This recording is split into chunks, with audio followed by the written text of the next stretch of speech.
All right, I like to use a forward fold to see how well an individual is moving between hips and their back. So from a standing position, and I'll demonstrate from the side because this is where you would take any kind of progress photos. From the side, I'm going to have you, or I would cue my client just to bend forward, reaching for the ground.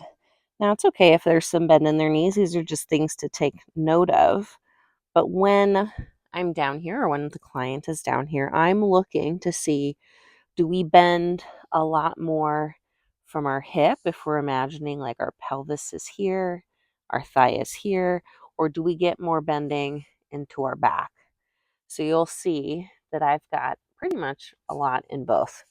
Um, so a lot of folks will have a forward fold that might look more like this. And so you'll notice they're bending a lot from the hips compared to the back, which is again just something to take note of because it's telling me how well we're moving in those areas. Like perhaps we like to move in our hips more than our back, or maybe it looks more like this.